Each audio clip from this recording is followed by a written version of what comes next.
Selamat pagi, selamat siang, selamat sore dan malam mahasiswa sekalian. Pada kali ini kita kuliah melanjutkan mata kuliah kita Arsitektur Barat. Materi hari ini yang kita bahas adalah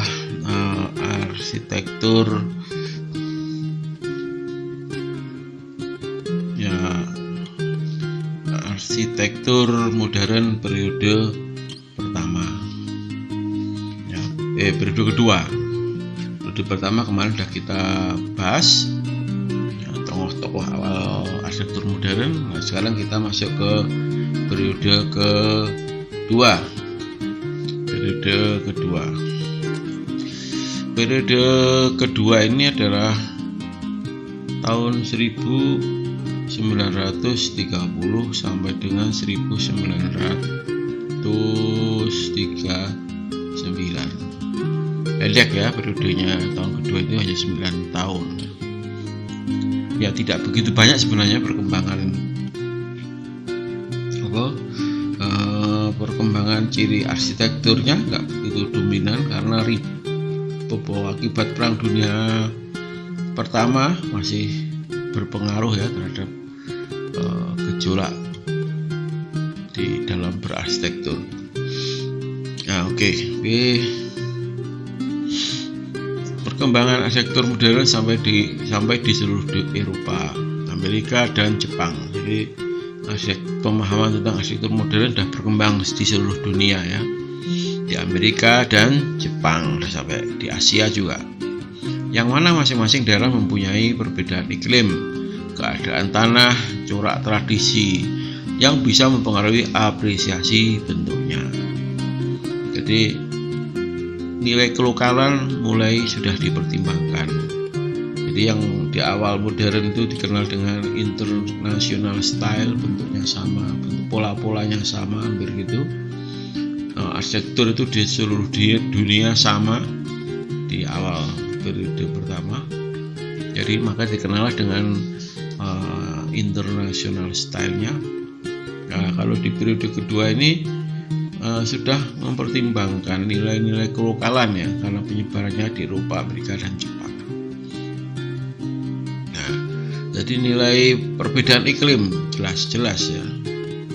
Di daerah musim dingin sama musim tropis sangat berbeda.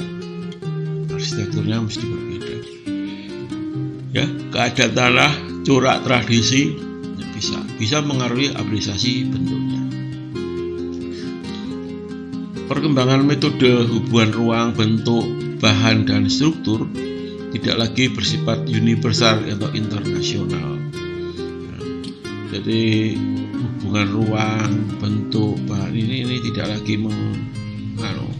namun kelokalannya sangat mempengaruhinya. Akan tapi mempunyai hubungan yang sangat erat dengan tempat di mana bangunan didirikan, mempunyai hubungan erat dengan spesifikasi kedaerahan, keregionalan, kelokalannya di daerah. Nah,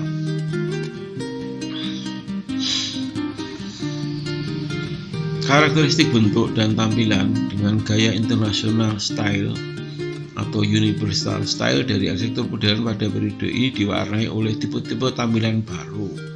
Ya, international style-nya ada tampilan baru, coraknya tidak full kaca, tidak full gitu.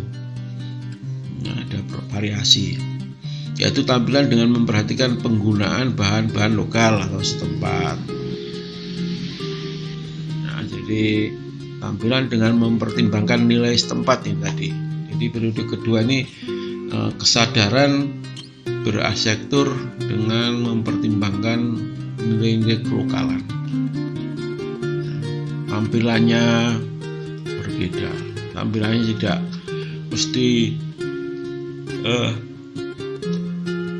atapnya khususnya tidak mesti datar dan sebagainya. Kemiringan jadi suatu ciri khas dalam berarsitektur. Kemiringan atap khususnya. Baik, kita lanjutkan. Pada prinsipnya, arsitektur merupakan perpaduan antara keahlian perkembangan teknologi, keahlian, perkembangan teknologi, industri serta seni. Nah, dengan paham kedaerahan. Nah, jadi ini penting ya. Keahlian, ya, perkembangan teknologi, industri, ini bisa internasional, namun serta seni. Seni di sini lebih ke arah kedaerahan, manusia dan lingkungan. Dengan tidak mengurangi rasa kesatuan yang disebut kemanusiaan, akal dan seni dari arsitektur modern. Ya, tapi tetap jiwa modernnya itu masih muncul ya. Harus dikenal dengan fungsional, efisiensi, ya, moduler, material sebagai produk utama industri menjadi pertimbangan dalam berarsitektur. Namun pertimbangan nilai kesadaran sudah juga dipertimbangkan. Nah, ini aja sudah mulai agak rumit berarsitekturnya. Tidak melulu berdasarkan industri. Di awal itu industri dan teknologi menjadi dominan. Nah, di periode kedua ini nilai seni kedaerahan menjadi pertimbangan dalam berarsitektur. Hal ini adalah merupakan keberanian untuk menyalahi prinsip arsitektur modern. Berani ya, jadi dan dulu teknologi industri. Nah, hanya dengan perencanaan yang objektif dan ketelitian dalam mengambil bahan-bahan asli, bahan-bahan lokal, maka bahaya kegagalan perencanaan dapat dihindari. Namun demikian, karya seperti ini masih banyak dikritik dan disalahartikan. Ya. Tidak modern, ya, masih sedikit pesertanya juga nggak begitu banyak tokoh-tokoh di arsitektur kedua ini. Namun ketika bangunan itu dibangun di antara tahun 30 sampai 39, itu bolehlah dimasukkan pada kelompok ini. Nah, berikut ini adalah tokoh-tokohnya periode kedua, yaitu Alvar Aalto, Arne Jacobsen, Oscar Niemeyer, dan tokoh-tokoh pada periode pertama, Frank Lloyd Wright, Le Corbusier, terus Walter Gropius. Ada 5 tokoh itu. Louis Sullivan, dan hanya sebagian tokoh-tokoh masih ada berkarya, namun sebagian. Ya, perlu saya sampaikan tadi bahwa periode kedua ini setelah akibat Perang Dunia Pertama, kisruh perpolitikan di sana kacau lah. Di Eropa itu kacau. Perang Dunia Pertama itu terjadi di Eropa, sehingga pertumbuhan arsitektur tidak begitu menyolok. Ya, baru kemudian 1041 terjadi Perang Dunia Kedua. Nah, jadi antara ini ya arsitekturnya tidak begitu muncul, tidak ada yang signifikan lah, hanya kecil-kecil saja.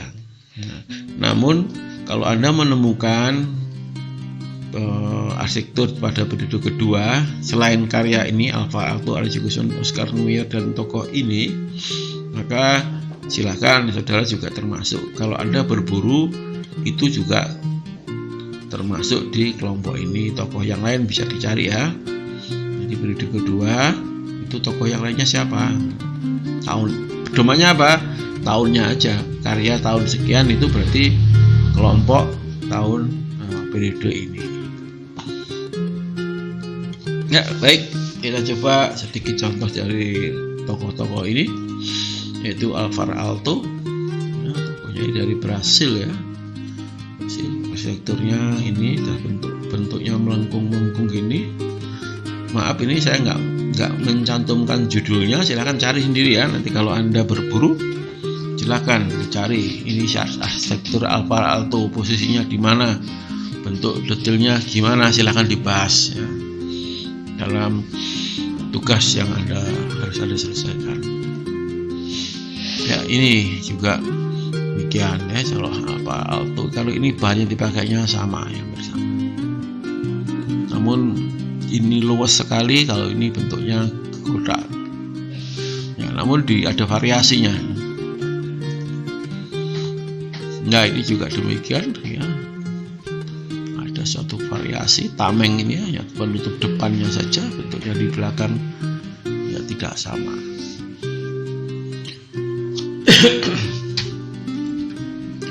Oke, ini juga karya dari Alvar Aalto. variasinya, geometrinya sudah tidak muncul ya. Nilai lokalnya di mana lokalnya? Ya ini khas Brasil ya. Bentuk-bentuknya, bahannya mungkin, dan mungkin bentuk-bentuk ini ada di Brasil.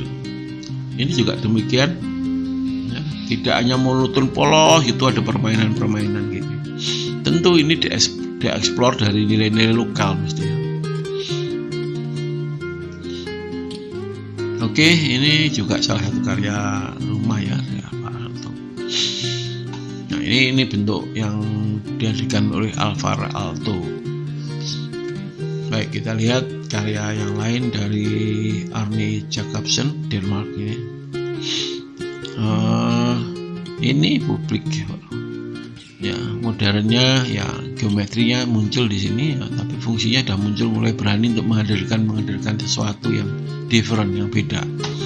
Nilai kelokalan muncul ya, nilai lokalitasnya ada. Nah, ini hampir sama dengan arsitektur yang lain ya, karya dari Arne Jacobsen. Ini juga gitu, rumah tinggalnya.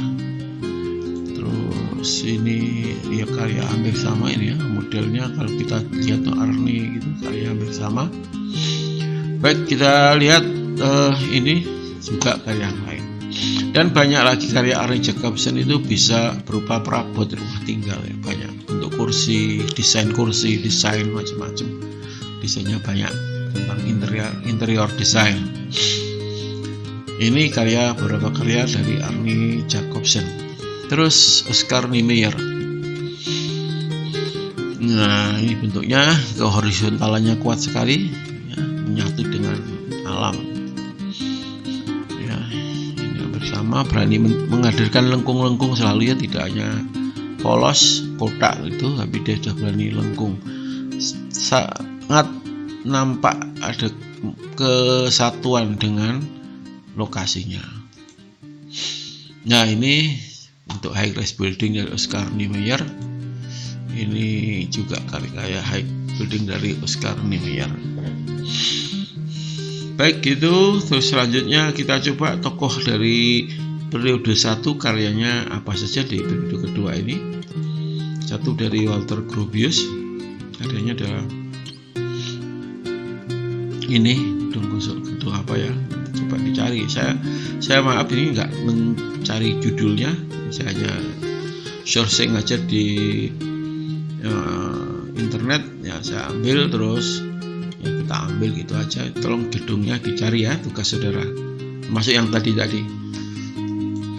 Nah, ini juga salah satu karya dari Walter Gropius, Villa ya, La Foyer ya, bersama ya, bentuknya bersama, horizontalnya kuat.